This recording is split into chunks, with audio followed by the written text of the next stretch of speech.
Have you ever considered how your birth impacts you and your beliefs about birth, and even how you interact with the world?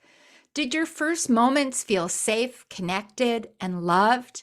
If you've seen on television how babies are handled in nurseries, my heart always aches as we often treat kittens and puppies with more tenderness and care. Our welcoming into the world matters. My guest today is here to talk with us about the impact of early life on love, sex, pleasure, and procreation, and that it's never too late to heal and create new imprints. Hi, I'm Debra Pascali Bonaro, founder and director of Orgasmic Birth and host of the Orgasmic Birth podcast.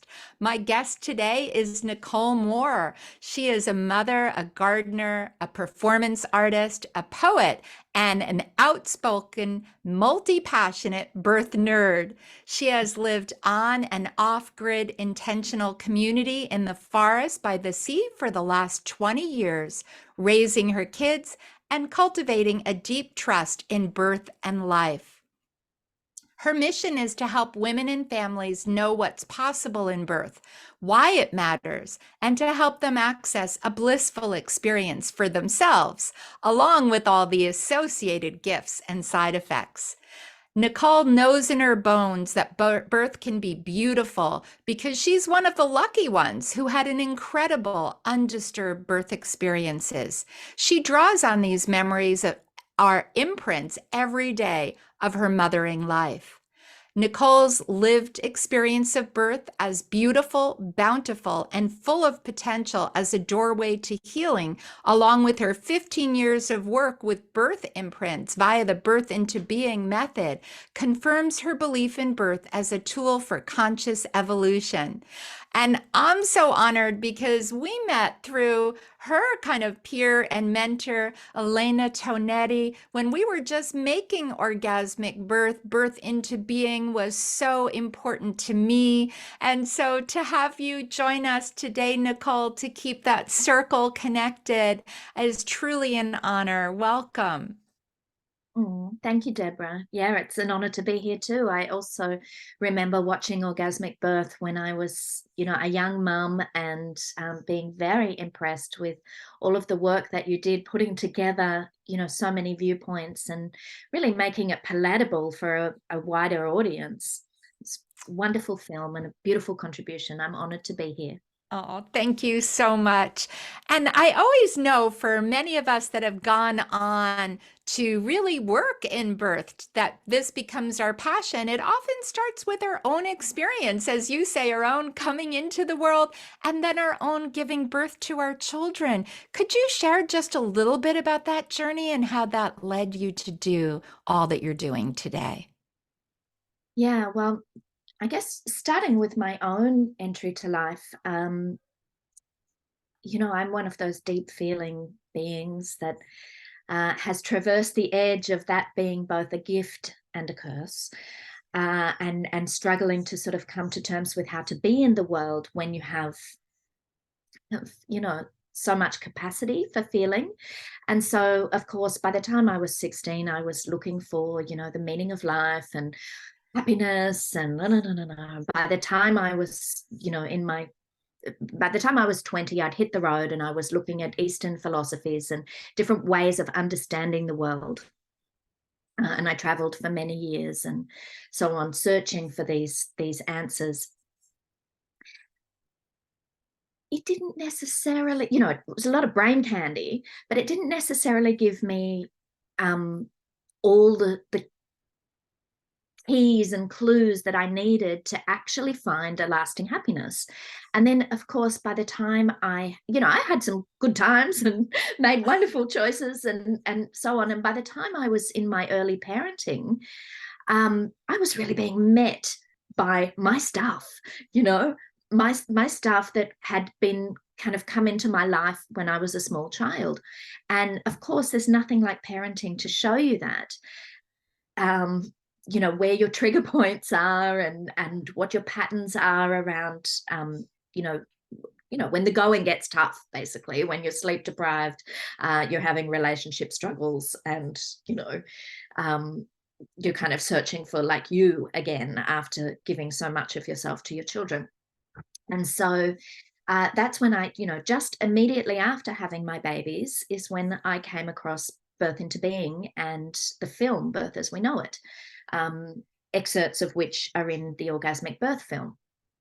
And yeah, I had amazing births, and I was very, very, privileged in that. I was very held by my beautiful community that I was living in. Lots of women had home birthed before me, so I managed to have my babies, in my off-grid situation. They were both born in a teepee, actually, one in water and one next to the bathtub. And yeah, so I had these amazing births, but I was still, and with all that spiritual seeking, I was still looking for answers. And yeah, so whilst I was deeply informed by my births, have continued to be, it does definitely inform my work, because I want those kind of births for every woman, where you have these kind of cataclysmic spiritual experiences that open up your universe and, really feed and nurture your soul to know, which we hear again and again from mothers that have had intervention-free births. If I can do that, I can do anything. And, to go into your mothering in full power. Yeah, I got all of that. And yet I was still seeking. So when I came across Elena and her teachings, it was like the penny dropped about how my own birth was still impacting my life. Yeah. And my actual births, like the strength that I kind of, received. I'm just looking at a picture of my daughter here on my office wall. Um, I definitely call on that today. My children are now 18 and 21, and I still believe that if I could give birth to them the way I did, then I can continue to parent them with everything that it takes to be with young adults, and, just keep choosing love, yeah, as they find their independence and assert their autonomy. Yeah, I have it in me to just choose love. So That's beautiful. And I really love hearing too that you had a community around you, right? Of people that had gone before that really held space for you to have that belief in birth, belief in yourself, and to create that sacred, spiritual, blissful birth. And so you've gone on like to tell us more about birth into being. Like, how has your own journey then given rise to that, and what is that? What does it mean to really look at our beginnings and look at our imprints and be intentional? mm. Look, the Birth into Being method is a set of processes and exercises and, kind of a philosophy about that early entry to life, that can really help you to understand yourself, and also to clear some of the debris of the past, all those sort of, inhibiting patterns and maybe lack of trust in the world, lack of safety. We weren't all blessed. I certainly wasn't blessed to have a beautiful, perfect entry to life. And those patterns that ensue can show up again and again in your life, in how you do your relationships, how you bring yourself to the world. Are you safe to bring your gifts forward? How many years do you sit on that book idea before you finally birth it into the world? What shows up in your romantic relationships? How many times do you have to live out the same pattern before you say, okay, I've had enough of reaching this same point and then something happening. A lot of it is unconscious, and the Birth into Being method brings it to consciousness. There's my imprint. I can choose differently.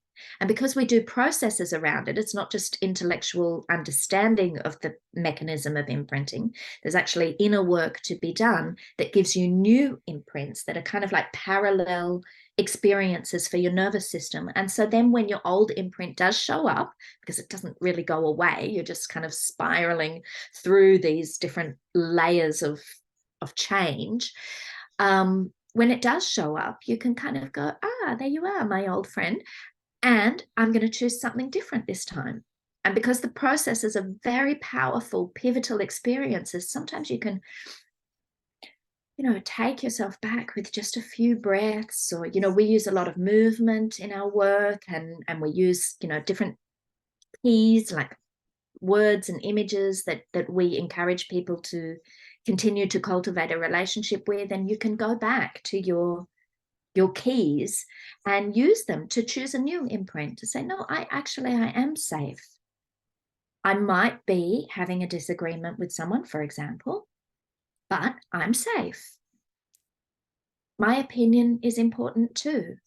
I'm going to go into this. And so you can sort of live a little bit more gently, instead of having these enormous rise and falls, you can just have some little bit more moderate movement through your life path. And things become smoother, and you feel safer. And, there's a lot of different ways that understanding and working with your imprints enables flow in your life. And for me, I never imagined myself holding big workshops, teaching things to people, and public speaking, doing podcasts. I never saw that in my future. I was an actress, but with scripts. Right. Now I do improvised theater, which is like radically unsafe. But I'm comfortable there. And I attribute that to all the work that I've done on my imprints. The way I'm able to show up for the birth into being work, talking about it and, working with people all over the world.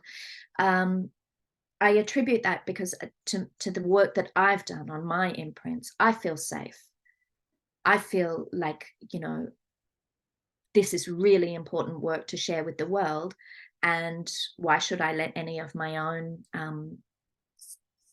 propensity to smallness get in the way? That would be a waste. Totally a waste. We're so glad that you're really sharing all your gifts in such a beautiful way. So I want to take you to, I'm sure we have listeners here that are either pregnant or maybe planning a pregnancy. So how can they use the birth into being method? How can they look at those imprints and help them prepare to have a pleasurable birth? Yes. So I was talking about it in the context of life, but all of that applies to birth as well. We know that when a woman feels safe and trusting in her body, it has a really big impact on her birth outcomes. And so we talk a lot about creating the environment for birth, of privacy, and, having people in your field that feel safe. But it's also about doing the inner work that makes that possible. Like, I can't tell you how many times I've had counsel with women who are struggling because there's somebody that would like to be in their birth space and they don't know how to say no. And I always say, well, this is a fantastic preparation for motherhood, because, you're going to meet this again. You're going to have people who interact with your child in a way that you don't feel comfortable with. And you're going to have to say, no, my little darling doesn't want to hug you, and that's okay. We don't need to force her. Or, you're going to have interactions with school teachers or, other mums and things like that. You're going to need to step up and be able to hold your own boundaries. And so preparing for that as you approach birth is really important, but it can feel like torture. Yes. When someone, let's say like the mother-in-law, for example, wants to be there and she's being really pushy and she just won't take no for an answer. She's not picking up on any of your subtle cues that actually, I don't really want you looking at my, yoni as it stretches, like any of the things that are making her making the mother feel like anxiety over not being able to express herself.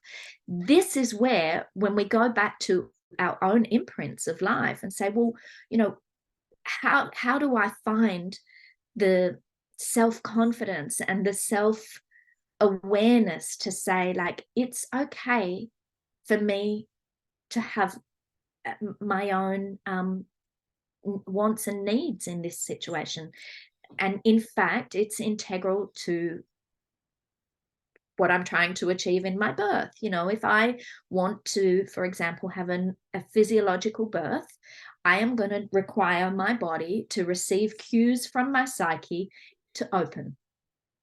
In order for my psyche to feel that, I need to feel safe. And that means only the people that I want in my birth space. So that's a classic example of,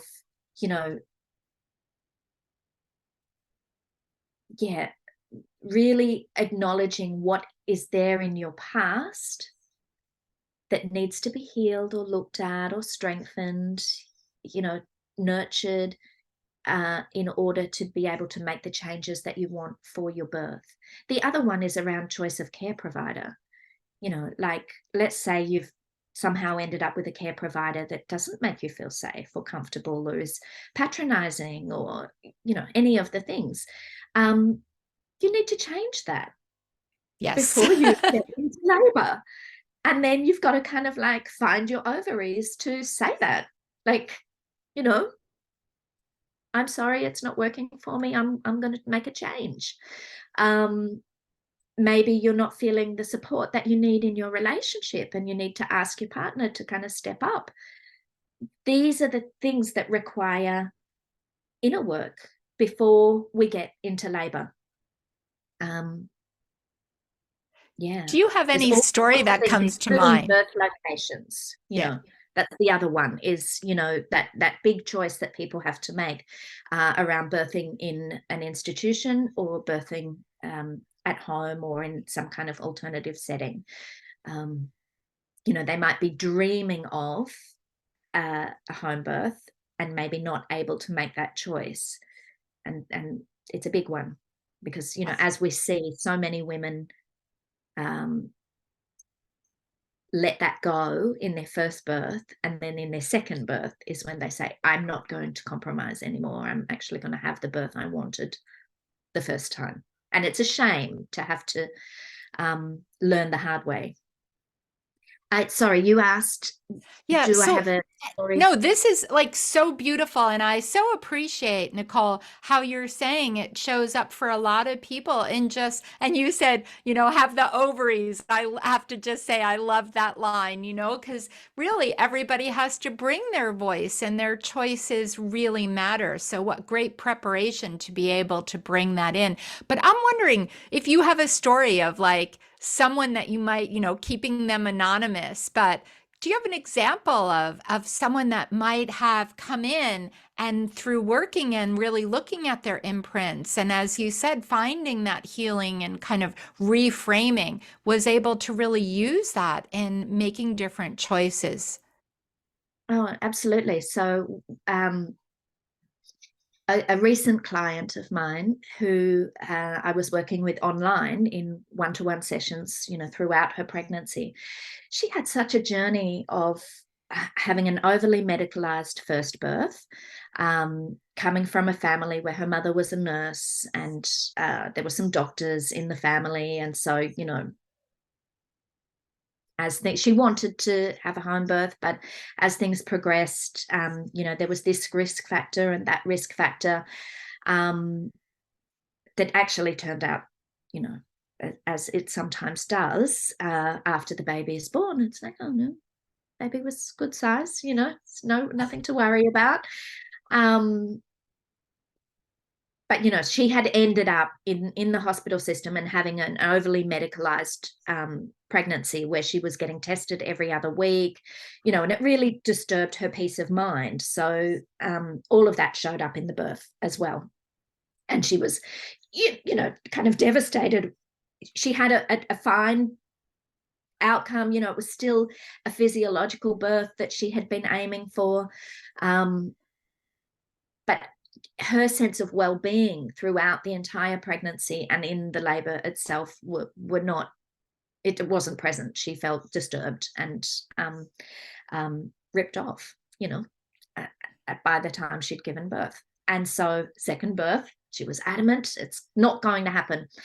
And as things progressed, so she started working with me mainly around that issue of having to assert herself with her family. She was very close to her mum, and as I said, her mother was a nurse, and that sometimes brings a little bit of baggage because there's so much sort of belief in the medical system, which, what a blessing that we have it when it's required. But we all know that there's a little bit of over intervention in the Western world around our pregnancies and births. So that has an adverse effect on outcomes. So she was dealing with that again and needing to kind of say to her mum, I love you so much. I can see that this is all happening because of your care, and I'm choosing differently this time. So she started working with that, but then all the other things started to show up again, exactly the same sort of, risk factors of the baby being too small. And, there was some very big rabbit holes opened up, and before you knew it, she was actually needing to get tested. Her plans for an unassisted birth were being, highly questioned. She was ending up,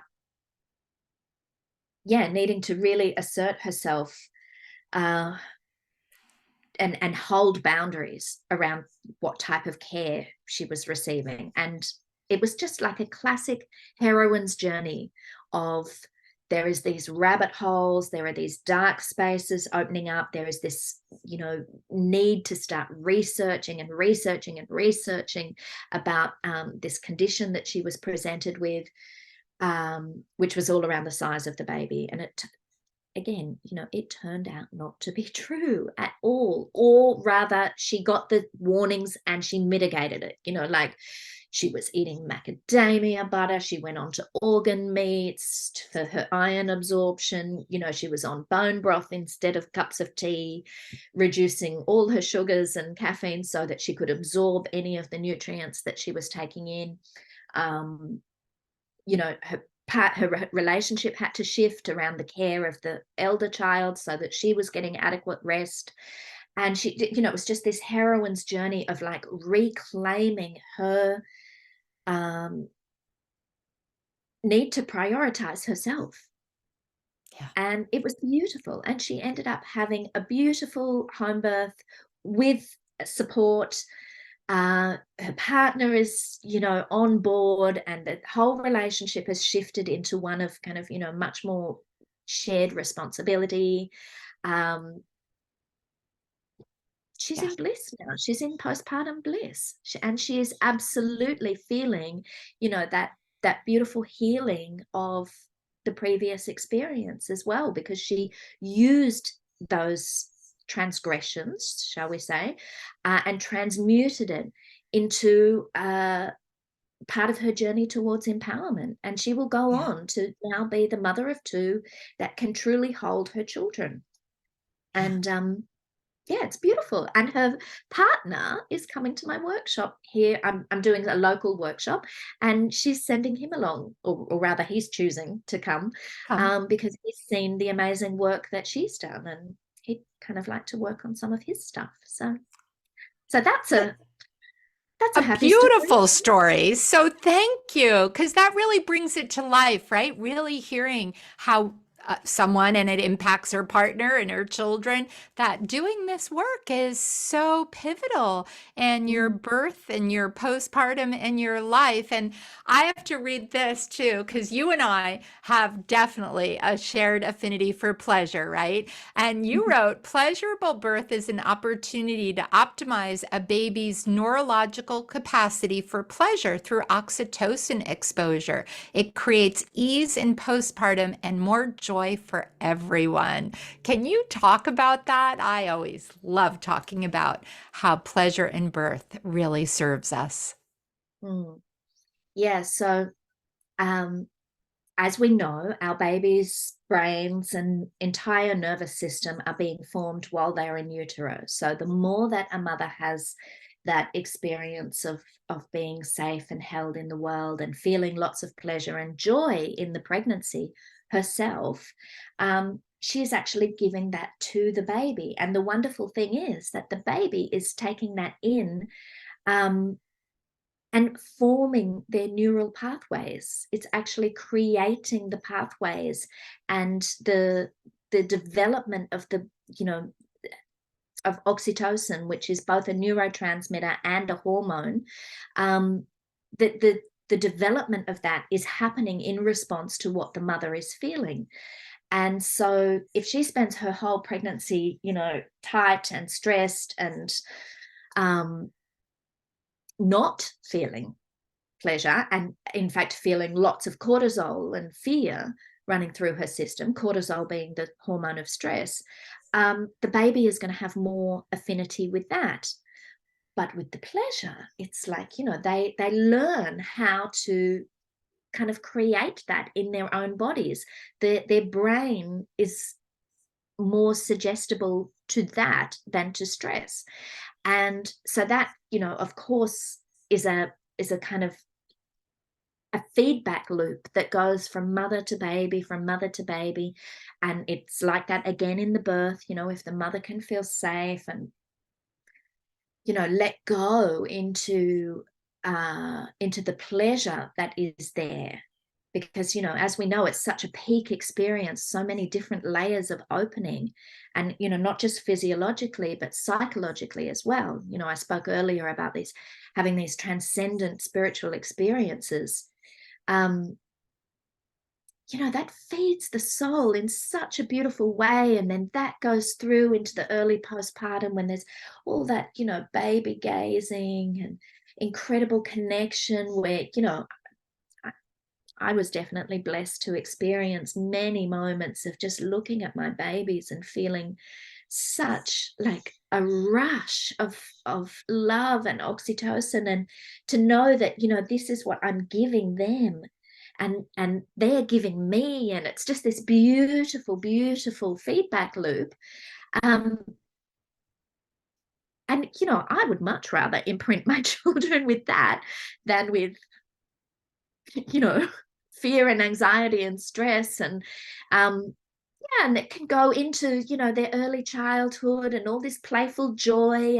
And again, it's a feedback loop because, Right. obviously as the adults in the situation, we're holding a lot, and we aren't always getting the sleep that we need, and we need to be able to access that joy and pleasure with ease, so that we can use that to draw on when our babies are teething in the Yes. middle of the night. you know yeah, yeah. And I do think it also feeds into the relationships. So, the co-parent, whether that's the father or another co-parent, but there's, this bubble that is created around a newborn baby that kind of feeds everyone. I mean, you even see it with other care providers at birth, the doulas and birth support people, who also get that beautiful rush. It's a Totally. magical hormone. Totally Yeah. magical. We always say as doulas, right? We're addicted to oxytocin. It's like being in that zone with people is so incredible. And that was such a beautiful description of why pleasure is so valuable in all our lives, and certainly in pregnancy and birth. And I know for people that are listening, they're like, wow, Nicole, you gave us so much to think about. But is there one last thing you'd like to share, or just some advice you would like to say to someone that's listening that's preparing for a birth? Yeah, I would say, really look at your own entry to life, because even if it was far from perfect, there are keys and clues for you there that can create more ease and joy in your pregnancy, in your birth experience, in your postpartum, and can really, as we see, these are building blocks to the lives of your children and to your life as a parent. It's like you've got to be in there for the long haul. As I said, my son is 21 now, and I'm still drawing on all of the experiences of my pregnancy and birth with him and my daughter. And so that is my suggestion, is to start your explorations even pre-pregnancy, pre-conception, if you can. And even if it feels uncomfortable or difficult, go there, because birth is a doorway to healing, and it opens up the capacity for lots of gifts for you and your family. Beautiful closing words. And I know that people are going to be saying, how can they reach you? Can you share some of your offerings, where people can find you and follow you? Yeah, so I've taken over the Birth into Being website from Elena Tinetti Vladimirova, who is the founder of the Birth into Being method. So, both of our offerings are there. Her film, Birth as We Know It, is actually our freebie, and I thoroughly recommend to download that film. So that's birthintobeing.com. We are on Facebook as Birth into Being and Birth into Being Australia. As you can tell, I'm Australian. And then Instagram, Birth into Being. And yeah, I do small workshops. There are facilitators around the world who offer, shorter format workshops. And at the moment, annually, we're running a 10-day intensive, which is an amazing immersive experience, which then goes on to also be a facilitator training where we're teaching other people to offer these processes. Yeah, and then for people that can't travel, like mamas with small children who are approaching their second birth, I created an online course called Birth into Being with Ease and Grace. So yeah, and I have another online course called Rewrite Your Story, which is not centered on procreation, but more on your own healing. So yeah, lots of different ways to work with us. Lots of different ways. And we will put all that into the show notes. So wherever you're listening to this podcast, definitely check in the notes and look at all of Nicole's links and offering. And we always love to hear from you. So if you have a takeaway from today, please tag us both on social, share what's coming up for you in thinking about your imprints. And I thank you so much, Nicole, for being here with us today. Thank you, everyone, for joining us. And we look forward to having you join us again on the next episode of the Orgasmic Birth Podcast. So, wishing you all pleasure. Thank you, Debra.